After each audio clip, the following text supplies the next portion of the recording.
Hello, this is Mark Wildman of Wildman Athletica, and today we are going to talk about the kettlebell exercise, the Snatch Press High Windmill. This is a monster lift. Monster lifts are when you combine more than two exercises together. Think about individual exercises, a press, an individual exercise, a clean, an individual exercise, a squat. A clean and press would be a combination exercise, and then when we start adding more movements to it, we start to get to monster lifts. You can get to 3 and above. Today we're going to talk about the Snatch Press High Windmill. We're talking about that because in less permissive environments, it's kind of annoying to lay down in the grass and roll around to do Turkish get-ups. Before the fundamentals of kettlebell were known as the swing and the Turkish get-up, they were known as the snatch and the bent press. A high windmill is a straight arm version of a bent press. The kettlebell snatch is known as the king or the queen of all exercises. It is one of the best exercises you can do because of the involuntary core contraction. Let's take a kettlebell. We are going to point 2 feet straight ahead. We are going to rotate the handle to be in line with our body. Our feet should be about shoulder width apart. We are going to point our thumb back at the bottom, hike the weight back, bring it all the way up, catch the weight in overhead lockout. From here, bring your thumb down till it touches your collarbone, extend up until we achieve lockout.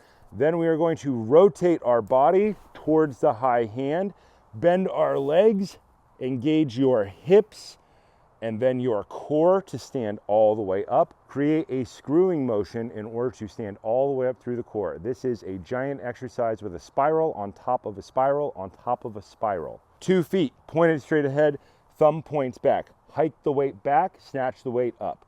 Hike back, snatch the weight all the way up. Overhead lockout, fingers point towards the sky. Bring the arm down, roll it in.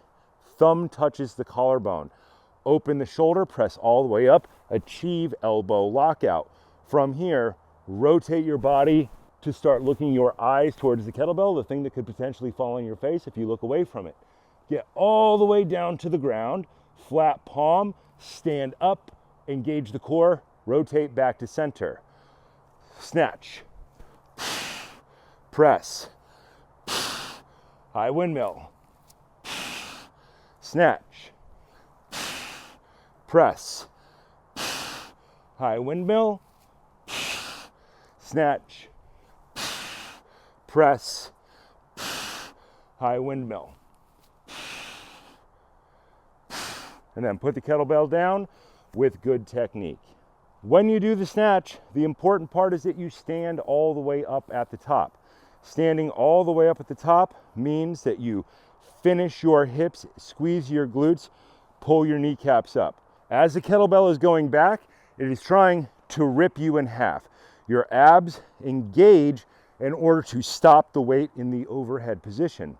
That is why snatches are so good. That involuntary core contraction has a lot of beneficial effects, including improving the VO2 max. We have other videos on all that. Look at our snatch videos.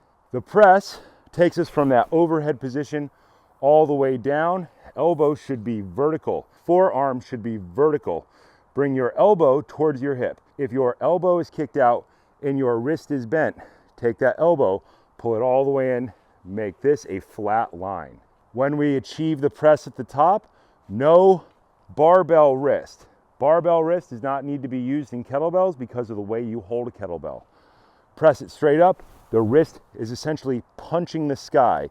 When we rotate your body, eyes up. The main mistake that people will make is that they will look at the ground, their shoulder will roll forward, it will become weak, and they will drop the weight. Let's not drop the weight. Let's get it all the way up. Rotate. Eyes up. Get down. Slide your hand down the inside of your leg.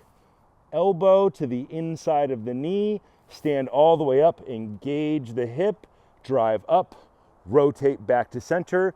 Squeeze the glutes at the top for every single rep. This is one of those extremely good work capacity builders. This is a total body muscular demand, and the high windmill adds a very large core component. A snatch has massive core component on its own. A kettlebell press already has core component.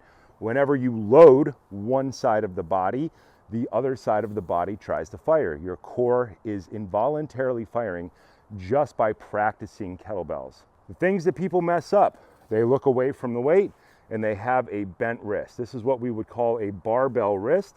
We would like to avoid that if all possible because it tends to cause people lots of pain. We would like this to be perfectly flat. Squeeze the kettlebell as hard as you can. When we have that kettlebell in our hand, it should be at that 45-degree angle.